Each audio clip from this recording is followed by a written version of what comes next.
Welcome to the deep dive. Today, we're diving into something really fundamental. It's all about speaking English with confidence, sounding fluent and natural.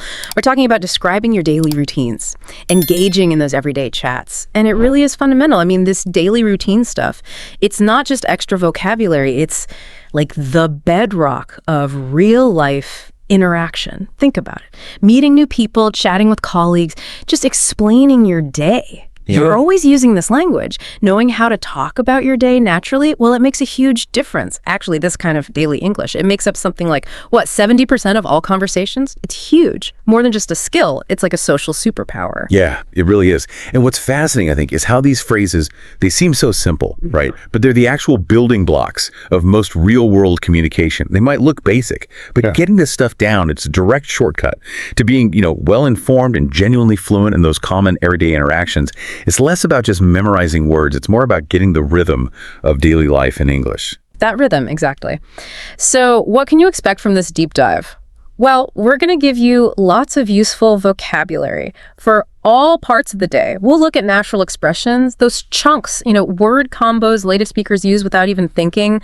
We've got full sample monologues, informal and formal for the morning, and dialogues too. Plus, guided speaking practice with pauses built in. Some really good fluency tips and specific challenges to help build your confidence by the end. Okay, let's unpack this. Let's start right at the beginning. The morning ritual. As we go through these examples, try thinking about your own morning. What does it actually look like? How does it feel? Right. We've got a couple of good examples here, different styles. Let's start with a really informal one like this. I usually wake up around 6:30 or 7, depending on how tired I am. I hit snooze once or twice and finally drag myself out of bed. Duh. That phrase, drag myself out of bed, it paints such a picture, doesn't it? Oh, yeah, definitely. It's not just waking up, it's that whole feeling. Yeah. Okay, so once you're actually out of bed, first thing, bathroom, I brush my teeth, splash some cold water on my face, and sometimes even do a bit of meditation or stretching if I have time. Then, the important bit, coffee and breakfast. Always important. Then I head to the kitchen and make coffee, always coffee first.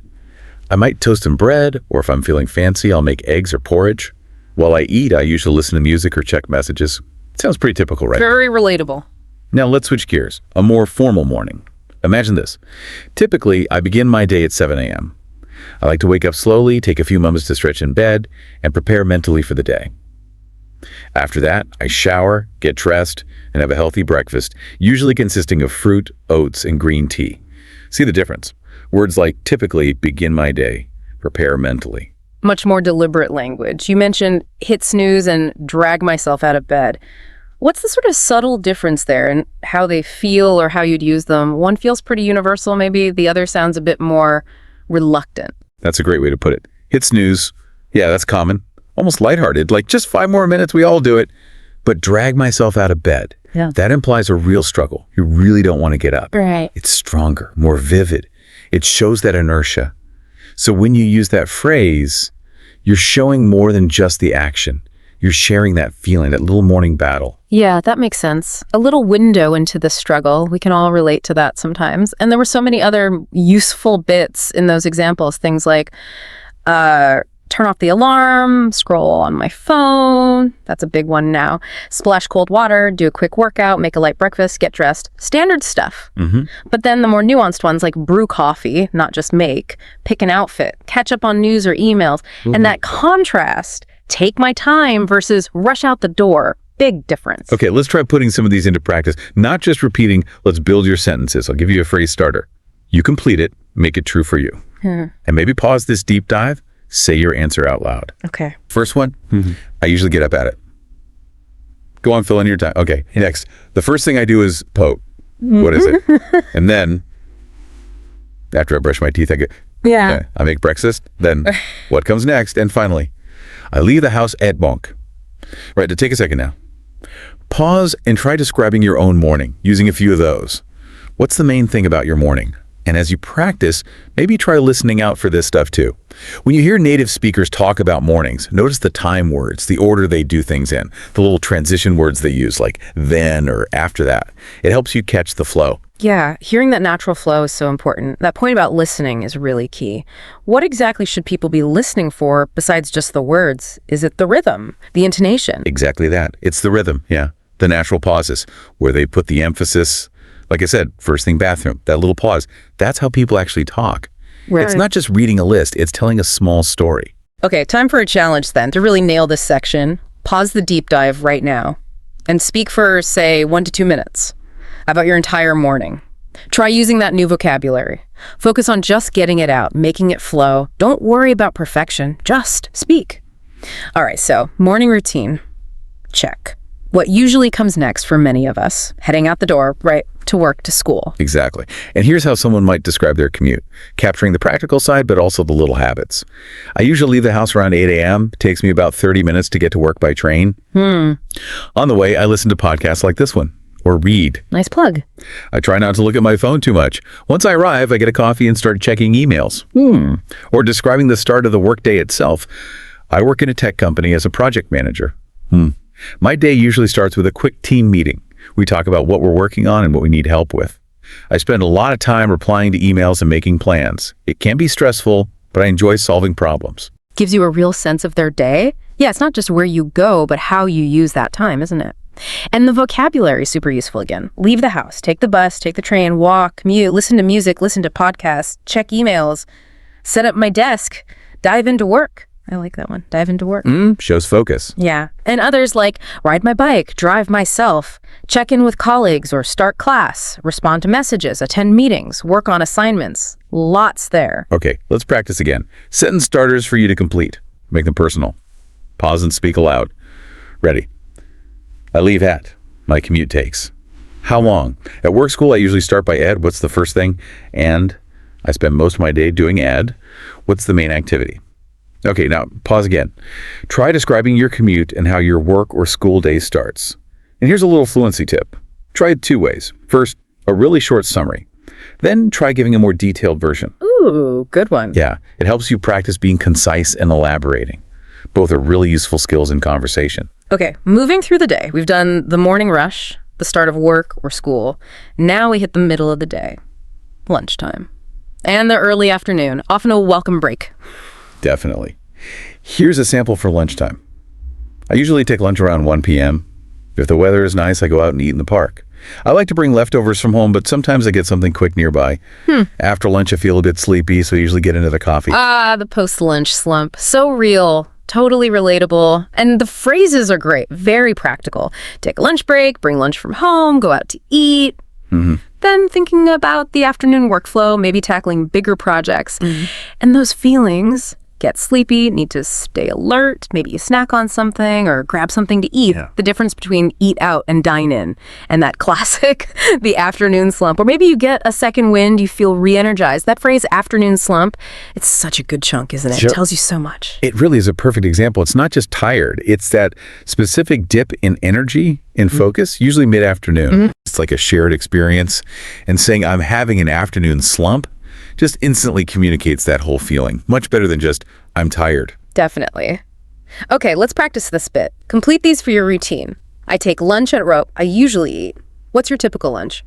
After lunch, I feel sleepy, energized. Now pause the deep dive. Describe your full lunchtime and your early afternoon. Where do you eat? What? And how does it affect your afternoon? All right, now we're transitioning into the evening.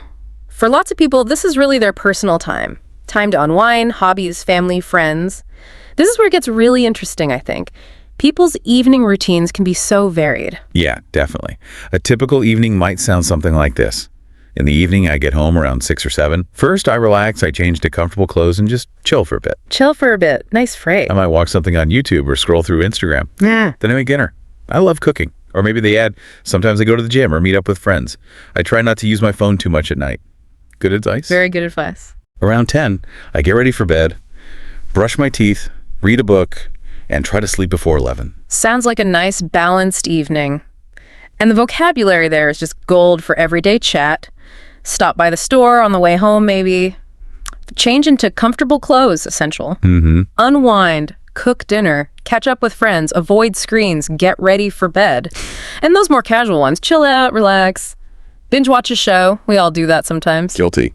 Cook a meal versus order takeout. Boom. Or do some light reading. These words, they really capture that shift, don't they? From busy day to personal time. They absolutely do. Unwind, chill out. They perfectly capture that mental shift. Letting go of the day's stress, decompressing. And yeah, the difference between cooking a meal, which sounds like maybe enjoyment, effort, Right. versus ordering takeout, which is pure convenience. Right. These little nuances, they make your description much richer. Okay, practice time for the evening. Complete these for yourself. I usually get home at the care. In the evening, I like to.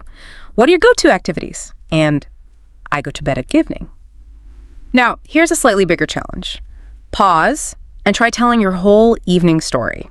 Aim for, say, 10 to 15 phrases we've talked about. Narrate it like you're telling a friend. And we can't talk about routines without mentioning the weekend. It's so important to be able to talk about your free time. Weekends often have a totally different rhythm. Completely different. Time to recharge, do hobbies, see people. Exactly. Here's a sample weekend monologue. On weekends, I like to sleep in until 9 or 10. Lucky them. Right. Then I make a nice breakfast, pancakes or something like that. I clean up around the house, do laundry, and run errands. Practical stuff. In the afternoon, I might meet a friend or go to the cinema. Sunday is usually slower. I prepare for the week ahead. Sounds like a good mix, and the vocabulary captures that weekend feel. Sleep in, obviously. Run errands, catch up on maybe sleep or chores or TV shows. Go for a hike, prepare meals for the week, or maybe stay up late, do chores, clean the house, hang out with friends. And that Sunday feeling. Reset for the week. Plan ahead. How does the language for weekends often feel, I don't know, less scheduled than weekday talk? That's a great point. Phrases like sleep in or hang out definitely imply less urgency, more spontaneity maybe, a relaxed pace. Yeah. Run errands is still a task, sure, but doesn't feel as pressured as, say, attend meetings. The words signal a different mindset, a different rhythm, like you said. Okay, let's practice the weekend talk. Complete these for your weekends. On weekends, I usually what's your general pattern? And Saturdays for run, Sundays for run. Try to capture the different feel of each day. Now, pause and describe your typical weekend in detail. What do you enjoy most? How do you talk about it? Okay, so far we've mostly done monologues describing your own routine, but the next step is absolutely crucial for real fluency. Putting it into conversation, listening to dialogues, practicing dialogues, connecting with others. This is where it really comes alive. Yeah, let's listen to a couple of quick sample dialogues. Notice how people ask questions, how the answers flow. Okay, dialogue 1. What time do you usually get up during the week? Around 6:30.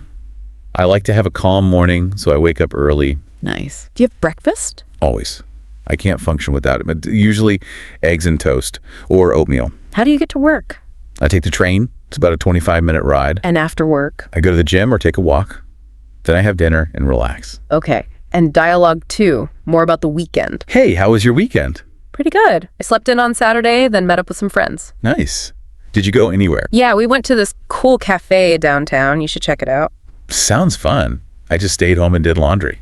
See how natural that sounds? And that phrase, I can't function without it, what does that tell you about the speaker? It's more than just needing breakfast, right? It's very human. Absolutely. It shows strong dependence, maybe almost like an addiction, but you say it in a light, relatable way. Yeah, that tells you something personal about their routine.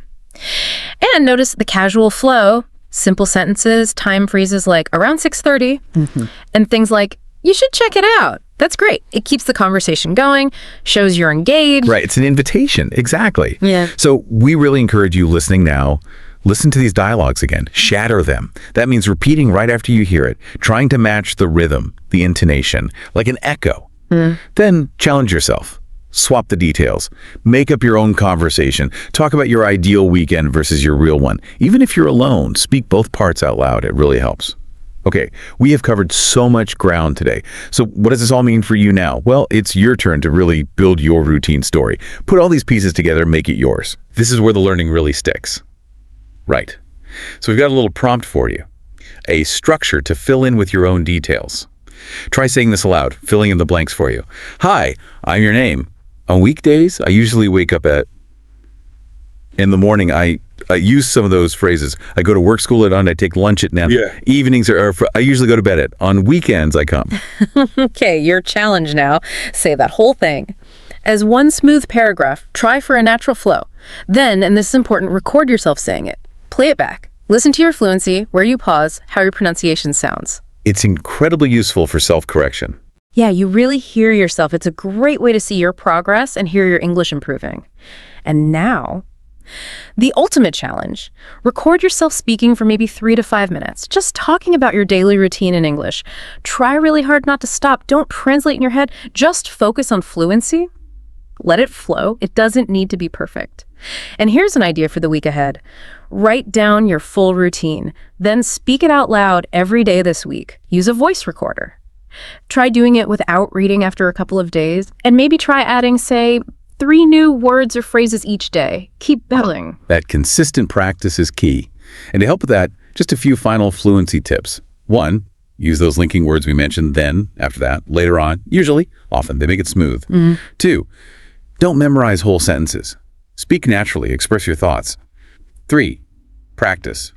With a friend, a tutor, or just by yourself. Consistency is everything. 4, maybe listen back to this deep dive a few times this week. You'll catch new things each time. That's true. 5, shadow native speakers.